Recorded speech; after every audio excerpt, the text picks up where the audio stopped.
How do you become an even better winger? Well, there are many ways, but in today's video we've rounded up 30 different tips with do's and don'ts that you can make some notes on and use in your next training or your next match. So let's go!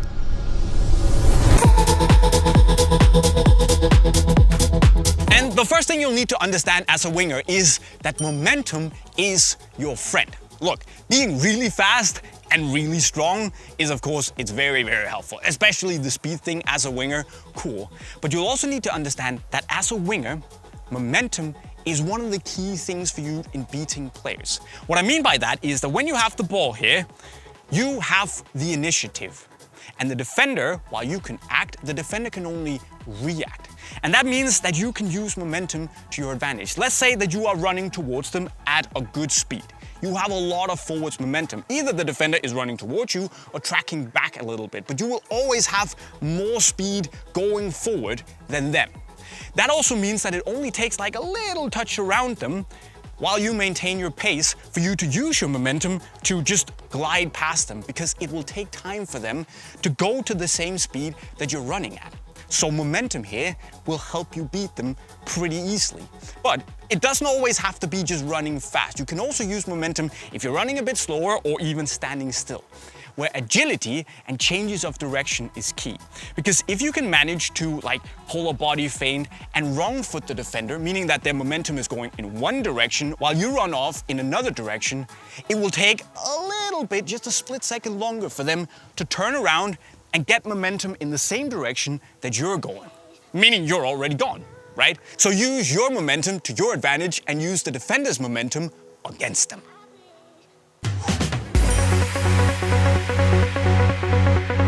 And of course, as a winger, you will need to be able to dribble, which is awesome because dribbling is fun. However, dribbling alone is not always the right solution. Of course, in a match, when you get the ball as a winger, you're often required to dribble to take the ball forward and sometimes engage in a one-on-one against the defender to create chances for your team. But dribbling in itself is not always the right option. Because yeah, we've all seen Neymar and Vinicius Jr. skinning 3, 4, 5 defenders and humiliating them, and that's awesome. But look, we don't dribble around a player in order to take on the next player. No, we dribble around a player to create space for ourselves to either have more space to progress the ball with or to look for teammates that are in an open position. So what I'm trying to say here is that before you engage in a dribble against an opponent, you need to look up and assess the situation. Is there a teammate in open space that can be more dangerous than potentially me going on against the defender and risk losing the ball? Sometimes the dribble is the right option, especially if you don't have passing options. But in many other cases, maybe you should consider the pass and only dribble when it can create a better, more dangerous situation. Do you get where I'm going? Dribbling is great, but it's not always the right choice. And we might as well just talk about it, because as a winger, sometimes you have to defend, which I guess for 90% of wingers is not their favorite part of the job, right? And I get it. You like to attack, to create, to be fancy and have flair and beat players and run fast and all that stuff. But the problem is that to do all of that, you need to have the ball. And if you don't, you'll need to win it back. And also, in general, you just have to help your team in maintaining a good defensive shape, of applying pressure when needed and making the runs back to defend when you have to. I don't think anyone, coaches or teammates, likes the type of player that dribbles a lot, is very selfish, loses the ball a lot, and then doesn't come back to defend and try and win the ball back. Let me turn it around. Imagine that if you try things, you lose the ball, but your counter pressure is just there. You work your socks off to try and win the ball back. You do your job. Then all of a sudden, your teammates, the coach, they will be more lenient if you try things. So do your job, make the right passes, do your defensive work, and all of a sudden, you have more room to have fun.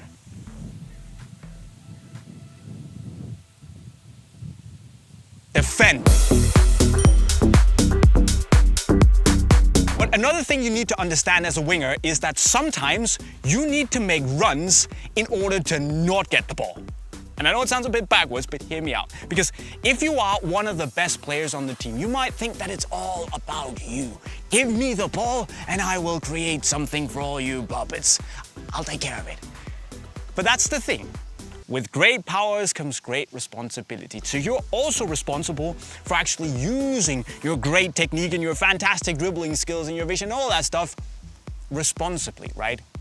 It's also that if you are the best player on the team, the opponents will be looking at you. They will be aware of you being good. So if you make a run into the pitch and you start screaming for the ball, you are a threat. And if they're any good, a defender will automatically have to start tracking you to keep you quiet. What does that do? It leaves a big empty space out behind you that your fullback or a midfielder can run into and exploit. So no, you're not gonna get the ball right now, but you will have created a big, potentially very dangerous open space where your teammate can get the ball, and then after your fake run, you can run into a new dangerous position, get the ball, and do filthy things. You filthy animal. And that leads me to my final winger principle, because as a winger, you need to make runs to be dangerous. Whether that's a deep run in behind the defense or a run where you come back, you get the ball, you lay it off, you go deep again, or runs into the box when the ball is on the other side of the pitch.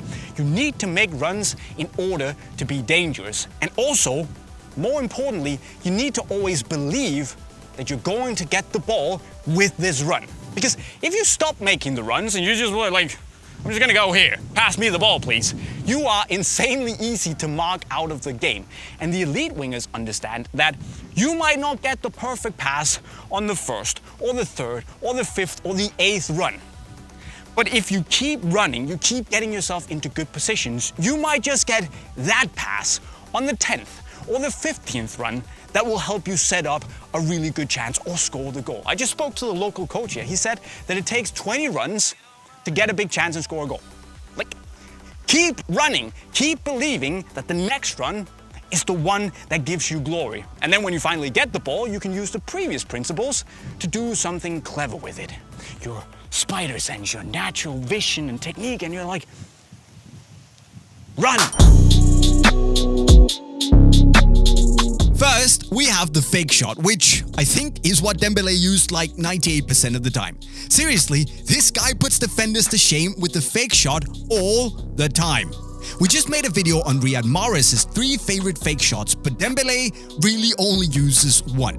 The variation where you swing your leg as if you're taking a shot, but right before you strike the ball, you stop your foot and take a small touch to the side instead. A bit like cutting the ball actually.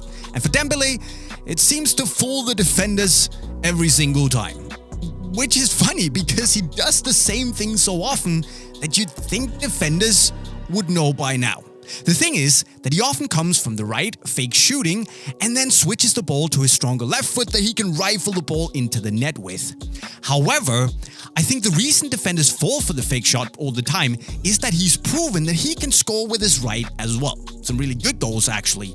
So if he's in a dangerous shooting position and he's loading up for the shot, the defenders have to commit to covering the angle in case he shoots with his right. So try to show defenders early on in the match that you like to use both feet, and the fake shot will be much more effective. Because they have to go for it. Second, we have what we can call the blind body feint, I guess, which is basically where Dembele has the ball, runs away from his opponent, and then uses the fact that the opponent is chasing after him to his advantage. Here, it's a body feint where you drop your shoulder but also make this small jump to the side, not only indicating that you're going in that direction, but actually making a little move in that direction as well to really sell the idea, but only then to quickly shift your body weight and turn around running in the other direction. And hopefully that quick change of direction will catch the defender on their heels, giving you some time to look up and figure out your next move.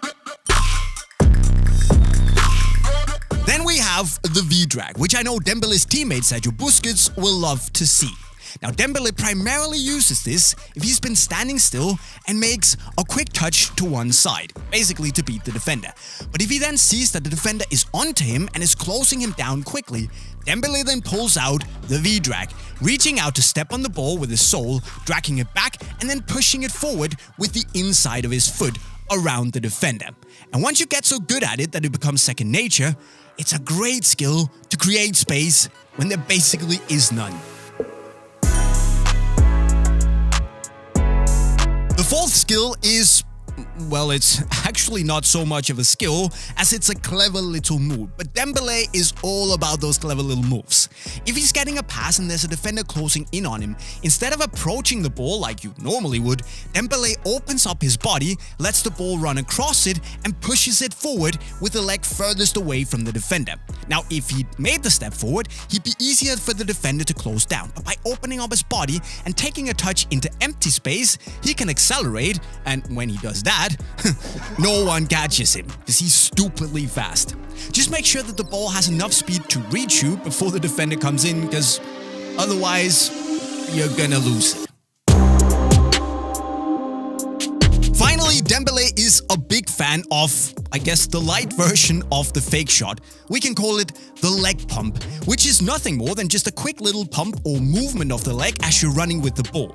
Because if you're going at speed, defenders will most likely react to every single little change in direction or speed, or basically any movement that you do, or if they think you're going to shoot. So by making a little pump as you move and nothing else, you can get the defender to react or flinch, giving you that split second that's vital if you want to beat your direct opponent. 3 mistakes every winger should avoid. Let's go. Number 1, being a one-trick pony. Let me explain. As a winger, you often play the entire game against 1 or 2 defenders who are trying to stop your every single move. And if you only have one skill in your locker and you always repeat the exact same thing when you get the ball, you unfortunately will make it very easy for the defenders to read and anticipate your next moves. Now, this does not mean that you need to know 50 different step-over variations, but instead, you need to know that great wingers are always unpredictable. You want to keep the defenders guessing and on their toes. Are you going to cut inside or dribble along the line? Is he going to go for a cross, a pass, or perhaps just a dribble? Do whatever it takes to keep the defenders guessing and on their toes, and make sure to practice a couple of different ways of beating your man. Because let's be honest, only Arjen Robben can survive in the world of football, even though everybody knows what he's going to do next.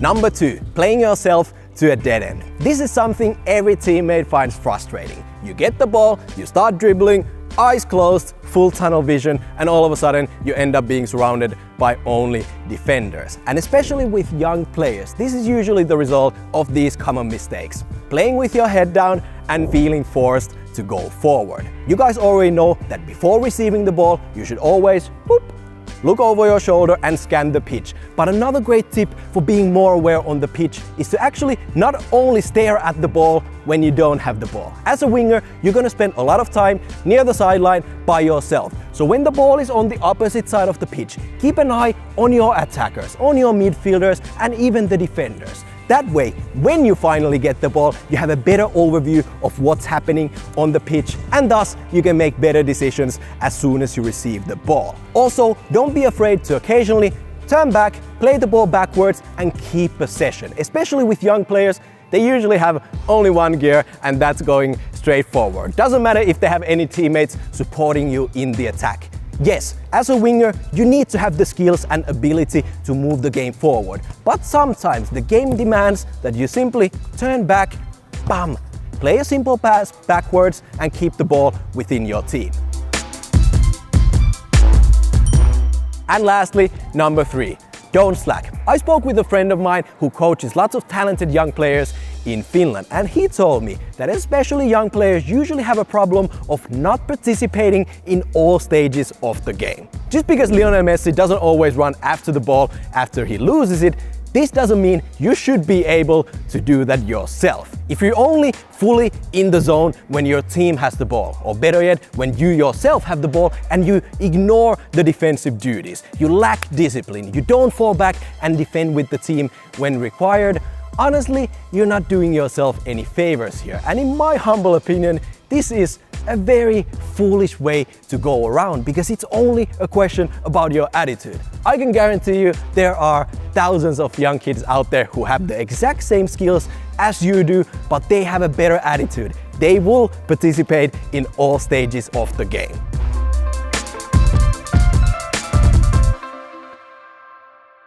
So take me through it. You get the ball. Let's say I'm the defender. I'm coming at you. What are you looking at specifically? Any cues on what to do? To be fair, when I'm 1v1 with the defender, obviously I'm right-footed. Yeah. So depends where I play, on the left or on the right. If I play on the left, I will always look at the way he puts his foot. Sure. Yeah. Where I invite you basically. Exactly. Yeah. So and I will also, the most important is where is the space. Yeah. So nowadays they come most of the time with two. So when they come with two. Yeah. Why do they come with two? Yeah, when they come with two, most of the time you go outside because in the inside is blocked. But when it's 1v1, you have the choice. You can go inside, outside, because to be honest, I always do most of the time the same. Or I go and I do this and I go to the inside, or I go to the outside and I do bum and I push. Yeah. You know? Yeah. So most of the time I always do this too. Maybe you know what I'm gonna do. If I tell you I go to the inside, if I tell you next time I go to the inside, you know I go to the inside, but you don't know when. And as a defender, my quality is my speed in the first 10 meters. Explosiveness, right? Explosiveness. Yeah. So you already don't know when. You also don't know, now I tell you I go inside, but normally you don't know if I go inside for sure. Yeah. And I'm quicker than you. So most likely, yeah. Yeah. So most of the time, normally I have to pass. And if that's it's the 1v1. thing. Do you remember Iron Robin? Yeah. Yeah, of course. You always knew what he was going to do. He was going to go inside, curl the ball. But you don't know when. You don't know when. And also, you know, if I'm the defender, you act, I react, right? So I'm always going to be one step behind you. And if you're also quicker than me, you're gone. Yeah, because Robin goes to the inside, but that doesn't mean you're gonna, okay, if you're gonna stay on the he's inside, he's gonna just go outside. It's yeah. not stupid. So at the end of the day, it's very difficult. If you 1v1, it's very difficult. Yeah. Yeah. That's why they bring two when you come. Yeah, two right? is different. So let's say about, you know, one thing is obviously knowing where's the space, where do you want to go? Also seeing, you know, how can I catch the defender on you know, off balance. If you go here, it's easy to just block, exactly. Right? If you go that way, I'm screwed. Yeah. How about the timing? You know, obviously, if I contain, I just back up. It gives you time to come at me. But then, when do you strike? Obviously, most of the time they won't put their leg because I will create the space between us to react on time, you know? If I come too close, maybe you can just put your leg and kick the ball away. Don't recuperate, but kick the ball away, and for you, that's enough. So I always keep a little bit of space between us, and when I see your right foot coming to me, then I react. Right. Yeah. Or if you still just keep on going backwards, then I can, go inside, because you go backwards, I just go inside. It's quicker running forward than running backwards, right? Exactly, right. So I just go inside. But to keep you out of balance, I think the most important as an attacker is to do some body feints. Yeah. If I just push the ball, obviously I'm faster, but gives you more chance. And it's easy to predict, right? Exactly. But if I do this, and you come with me and then I push, then it's more difficult for you because you are following my body feint. Makes sense. And also I've noticed when you run, it's very on your toes, right? It's very like up and down. Yeah. Obviously that also creates the when is he gonna go kind of thing in their brain. Yeah. And you gotta talk to me about the stutter step. I mean, I've seen the videos of you like when you know, the little wiggle. You've done it ever since you was a kid. Roasted defenders ever since you were a kid, right? Yeah. With that move. And it's a simple move, but it works. It's a simple move, yeah. But how do you do it? Because I can also wake my foot about. That's not what you do. No. It's not just if like you want to that. share the Yeah, at the end of the day, the people see, so they can have it. Sure. I think it's a bit of distraction. But what is it you do? Like I do this and then I go. So it's just a little like you just raise your foot and take a turn. Yeah, and I go. But the power is all on this leg. So when I do this, I'm already going with this leg, and the power I put on this leg. So at the end of the day, you are looking to my leg, you're looking at this, and I'm already gone. Right. So the defenders are supposed to take the bait on like the first wiggle. Yeah. And then you take the touch on the second. Exactly. Okay. So if I do this, I do this and I go. Right. So you would have gotten Now with my already. right foot is better. I did it with my left foot before, but I never do it with my left But foot. what's the key to learning this? You know, because obviously you can tell me now, and I couldn't go and do it that as good as you in the because weekend. at the end of the day, you don't have the same speed as me. But you can What'd you always... say? What'd you say to me? No, but it's true. I think this is really... When I was younger, I watched a lot of videos of Messi, Ronaldinho, Robinho, Ronaldo, all those dribblers. I couldn't do the same as they did. Right. So I created something for myself that worked for myself, and I think that's what every dribbler has to do, create something that works for himself. I'm not the type of player that's going to do 100 step overs. I can train on it, but I'm not going to be Robinho or It's Ronaldinho. instinct, right? It's exactly. instinct. For me, this was more easier and effective, so that's why I always use this. Sometimes you will see me do step over, but rarely, because for me, I have to go. I don't want more to like waste showing time. off, right? Yeah. No, it's not showing off, but for me, I don't waste time. I go or I go inside. It works, so why step overs and, you know? Right. Was it Bruce Lee that said, I fear not the man that can do 1,000 tricks? But one perfectly. Yeah, exactly.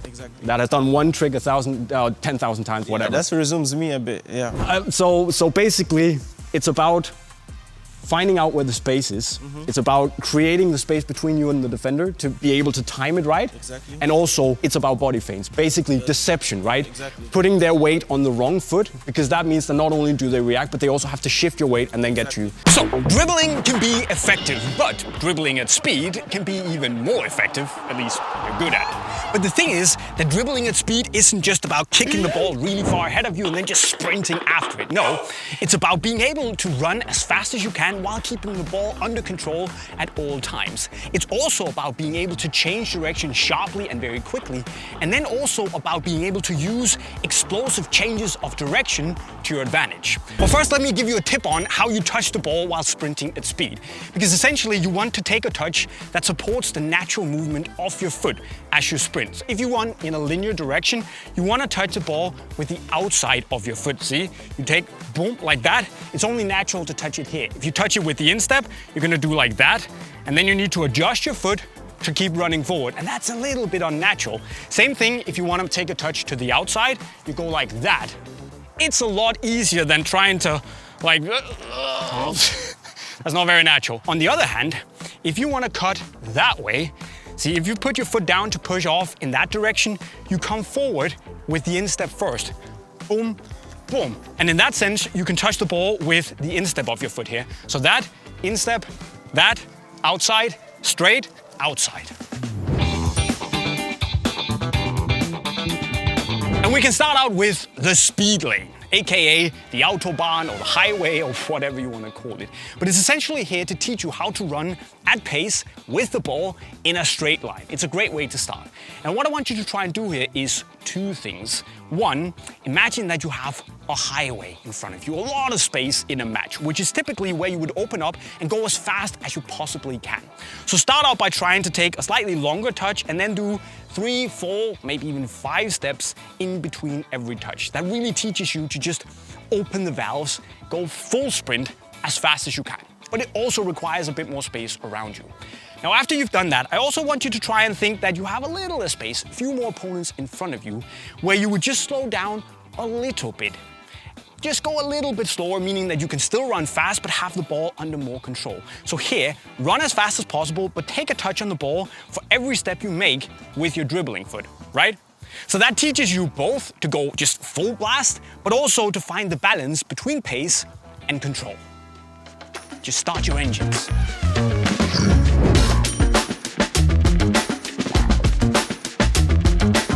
Once you feel okay with the speed lane, you can move on to drill number 2, which we can call the speed zigzag. And it's pretty self-explanatory, really. Some cones put out in a zigzag-like motion that you're gonna weave through as fast as possible while keeping the ball under control. And what's important here is that you try to practice gliding past defenders as fast as possible while keeping the ball as close to you so you're always in control. And that's where you'll need to use what you just learned in the speed lane, taking a touch for every step, keeping it close to you, running as fast as you can. So it's important that you focus on that flow. Get on your toes, it makes you agile, make sure you don't slow down. And again, start a little slower than you think you can. Then when you feel good, you can increase the speed, and eventually you get fast enough so you can basically just glide between the defenders at speed, where they typically won't really dare to touch you, because if they try to tackle or body you, there's a high risk that they're gonna give you a free kick. So it's simple, but it's good. Drill number 3 is something we can call the change of pace 3000, which focuses on, well, you probably get it. It's another zigzag course, but with further between the cones at sharp angles. And what I want you to focus on here is to both run with the ball at pace, but also practice slowing down. So you'll practice both braking, but also exploding away. And that's something that defenders hate. They hate changes of pace because you have the momentum and they have to react. And this teaches you both of those things, which you will then combine at the very end. So sprint, slow, and then at the end, you're gonna combine it into sprinting to the middle cone, stopping the ball, little body feint, and then you explode again. And this is something that is going to test your technique and your balance and your muscles, but it's better to practice and maybe fail here a couple of times before you do it in a match. Because if you can execute it in a match, snappy stop and go, it is very effective. And the next drill kind of plays with that same concept of the stop and go deception, just in a slightly different way. So imagine that you're on the wing and you're dribbling against a defender at speed. You really want to go down the line, but if it's a good defender, they're probably going to try and contain and cut you off. So what you can do here is that you can step on the ball, slow down a little bit, and then start bringing the ball forward with your back foot, kind of like luring them in, teasing them a little bit. Then once you get to the second cone, you can do one of two things. You can either fake that you're going that way, inside or back. The defender's momentum will probably go that way, and you're gonna go explosively down the line. Or you can also fake a little touch down the line, and then you explode into the pitch. So one or two things, and that just teaches you to go fast, slow it down, lure them in, give you the initiative and the momentum, and then you basically bite like a snake. But the thing is that as awesome as it sounds, you can't dribble with the ball at pace for 90 minutes. Sometimes you also need to receive the ball while running quickly, and you need to make a good pass. So this drill focuses on all those aspects: running at speed, making a good pass, making a good first touch at speed, and finally again, making a good pass. So you basically start running up here, you take a good first touch with the ball, come down here, round these cones at speed, obviously much faster than I'm going now. You come over here, you make a pass, and then you run in here. What's important is your first touch. If it's not long enough, it's gonna stay under you, you're gonna have to slow down, that sucks. Or it could be too long, and you're either gonna lose it or have to sprint really quick to recover it. So good first touch, down here, round this cone, boop, boop, at speed, weave your way around here.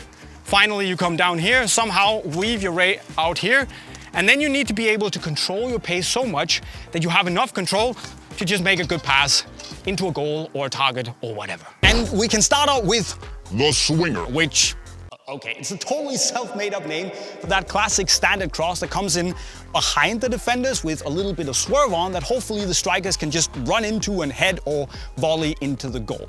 And it's a really useful cross because if you're over here, it's basically gonna move a little bit away from the keeper, so it's not as likely that he or she is gonna come out and claim it. If you're inverted, it only enters the keeper's area at the very last second, where hopefully the striker's just gonna connect and flick it through onto the goal. What you need here to make a really good cross is obviously that you get that swerve on it, you get a good trajectory so it just hits the striker's stride, and also that you get a little bit of speed on it. Potentially also, if you're very good, that you get a little bit of dip. So it only enters that danger area where you want the striker to head the ball at the very last second, so it's not as easy to claim for the defenders or the keeper.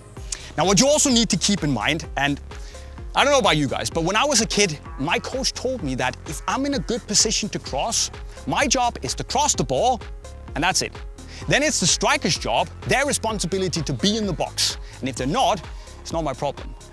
But I actually disagree. Now, if you're out here, you want to cross the ball. What you need to do is to look up. Because you might make the best cross in the world, but if there's no one in there, crossing is kind of stupid because you're going to lose the ball. So if you're out here, look up. If there is a striker in the box, cool. Then you need to worry about matching the trajectory and the pace to their stride, their run, so they can just run into the ball and not have to stop and run back into the box and try to slot on it into the goal. However, if there's no one in the box, you either stop the ball, pass it back, or you try and go towards the goal line to buy your strikers a bit more time to get in the box. What you do then, I'm gonna talk about that in a couple of minutes. But if you've decided that you're gonna try and attempt a cross, what you need to focus on then is your technique. Now, I'm not gonna run straight on the ball if I want to hit the area where the 7-a-side goal is placed. No, I'm actually gonna angle my body and my plant foot a little bit. 40 degrees is pretty good. I'm gonna keep looking that way so I can get that swinger on the cross, okay? So you come up, you plant your foot a little away from the ball so you can get your body slightly over the ball, and then you swing your foot and hit the side of the ball that's closest to you, a little bit out on the side and a little bit below the middle, right around here, and you use that part, the high part of the instep, because that allows you to connect with the ball and then almost drag your foot around the side of the ball to start creating that spinning motion. Then also on your follow through, obviously you let your foot keep going across the ball to kind of emphasize that spinning motion, but you also need to kind of make your foot go up and have a firm end to your follow through to hopefully create a little bit of dip from topspin as well on the ball. So if you can create that swerve, create that little bit of topspin, it's gonna be a very, very nice cross. And hopefully it looks a little something like this. And I know that making a good cross might look easy if you can do it, but if you haven't quite gotten the hang of it yet, I would start working on only getting the technique right. Then after that, I would build on the direction on the cross on top, and finally, I would end up with also getting a bit of motion and finally speed on it. It's a bit of a stepping stone, a ladder. Work up from the bottom, and eventually, you're gonna get there. Miracle whipping.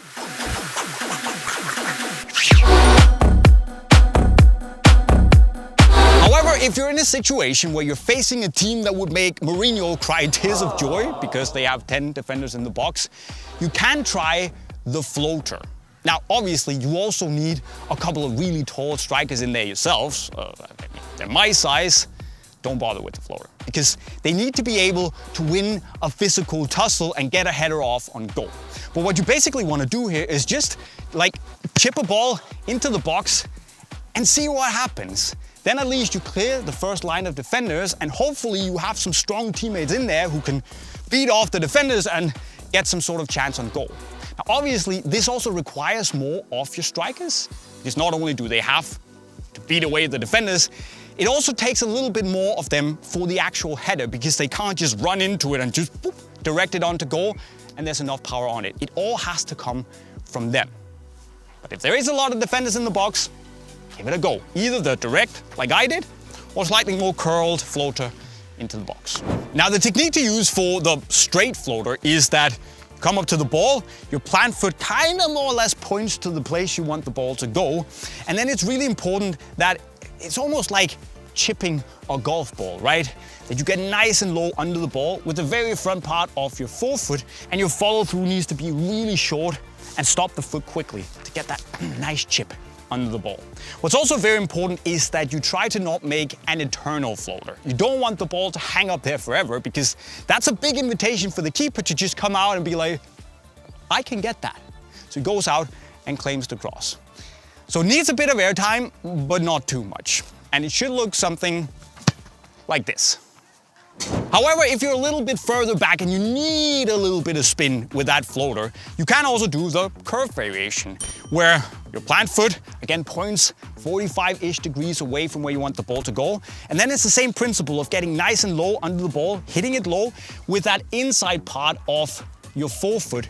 And then as you swing your foot through the ball to create that spin, you also make sure to lift your foot up to get it nice and chipped. Again, focus on not making it too high, give it a bit of drive and get in there. And hopefully it looks a little something like this. Now fight for it! Yeah! And the last one is the low cross, which you can actually use to either drive the ball across the face of the goal for an easy tap-in, or you can use it to do a slightly more controlled cutback for a teammate to run into and hopefully score. And I would say that typically the low cross is very nice to do if you are inside the box and you somehow manage to get down to the goal line. And then what you do is basically decided by what you see when you're looking up. Don't just look at the ball and just smash it and hope for the best. It doesn't really always work. So instead, look up and see that if you have an attacker around the edge of the keeper's box running forward, you can try and drive the ball across the face of the goal for them to slide or run into and tap the ball in. Of course, depends on where the keeper is, but you know what I mean. But it could also be that if you're in this position, you're really dangerous, and if there are defenders running back, they're probably focused on coming back and covering that area immediately in front of the goal in the keeper's box. That leaves some space behind them. So if you have a striker that's clever enough to just hold his or her run a little bit, go back, or you just have a teammate rushing forward from outside the penalty box, you can just make a cutback, a pass going a little bit backwards in the box for them to basically just run into, try and hit the target and have a really big chance of scoring. So look up when you're down here, always. And the technique you're gonna use is very much dependent on which type of cross you're gonna go for. So let's say we start with that hard-driven pass across the goal. Now here, you want your standing foot to point ever so slightly angled off where you want the ball to go, 10, 15, 20 degrees. And then you want to get your body over the ball to keep the ball nice and low. And also you want to hit the ball with the side of the foot ever so slightly forward, and then hit the ball ever so slightly below the middle. So something like this. What's very important here is that you get a lot of speed on the pass, because otherwise the keeper's just gonna be like, yep, that is my ball, thank you very much, and you're gonna have a counter against you. So come up here, hard, low-ish pass across the goal with a lot of speed and dedication. And just keep the body over the ball, because otherwise you might miss-hit it gloriously and either you score or you just get it over the, give them a goal kick. That's not very nice. Now when it comes to the cutback, you can actually also do two things. Maybe you have a lot of time and you have the time to just run here and do a normal side foot pass back into a teammate. But it could also be that you've just beaten the defender, you're a bit more under pressure, and you need to make a quick cutback. What you do here is, it's okay that your foot is not pointing directly at the target. It can even be like 80, 90 degrees off center, right? But here, come up, get your body over the ball, hit it with the top part of the instep a little bit above the middle, and then you kind of want to punch the ball like that. Stop your foot more or less immediately to give it that very fast connection with the ball to keep it low, but also bouncy enough to just go back at a controlled pace. And hopefully your teammate will just come and boop, hit the target. It's a goal. So there you have them, my friends. 30 winger tips that can really help you improve. And if for some reason that's not enough, we've made another banger of a video with 40 other winger tips that you can watch by clicking the video on your screen right now. Also, don't forget that if you need new boots to dominate on the wing, click the link to Unisport over to your right. And also don't forget to subscribe if you haven't done so yet. And with those words, I'll be signing off. Cheerio!